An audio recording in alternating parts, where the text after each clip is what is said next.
In Hawaii real estate, you'll see the acronym CPR. What does it mean and why should you care? We'll talk about that coming up next.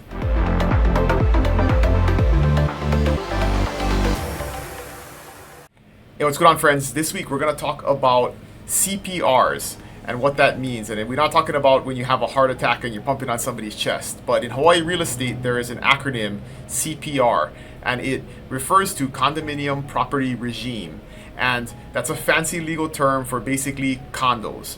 And traditionally, people think that condos are a concrete building that people have apartments in, right? Single individual condominiums. And that is technically the law that is used in order to create those condominiums.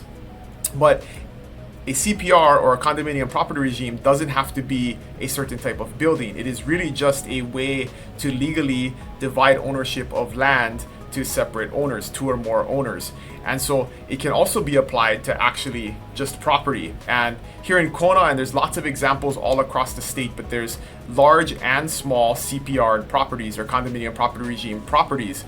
And two of the most ones that you'll notice here in Kona are the Pines Plaza and Kamani Trees. They look like single family home neighborhoods. They have small individual units on them with yards, and they're not connected physically to the units next to them, but they are technically condos. They are a CPR project where all of those homes, all of those units are separate pieces of property that each individual owner owns, but they own it like a condo, not like a single fee simple piece of property. And the way you can tell the difference is in our tax map keys. There's 5 numbers that identify the tax map key that your property is assigned, and then there's a 6 number if it's a condominium unit, and that's your condominium unit number in the tax map keys.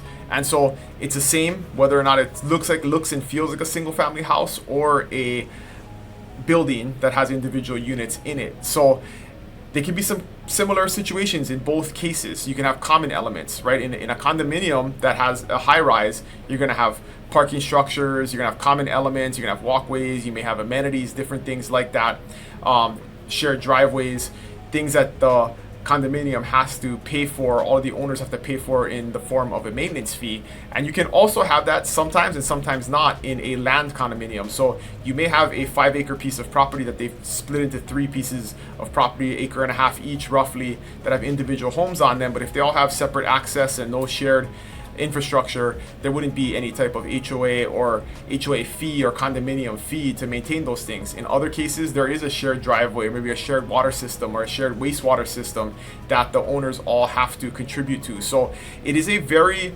case-by-case basis when you're looking at potentially purchasing a CPR property. There is nothing to really be afraid of or worried about as long as you fully understand what you're responsible for, what, if any, the additional costs are. And so you want to make sure you review the condominium documents carefully.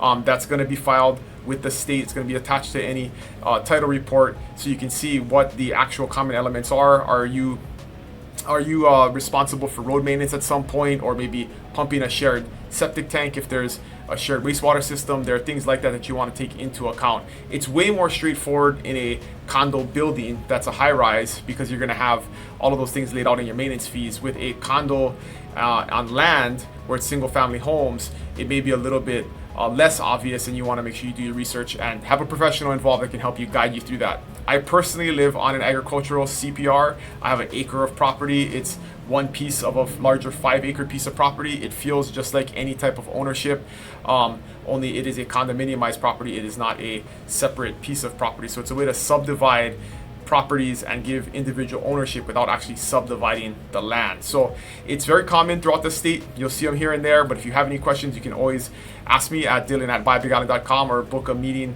at the Calendly link below, and we can answer all your questions. But hope this helps understanding what a CPR is. And as always, you can always reach out if you have more questions. Have a good day. Aloha.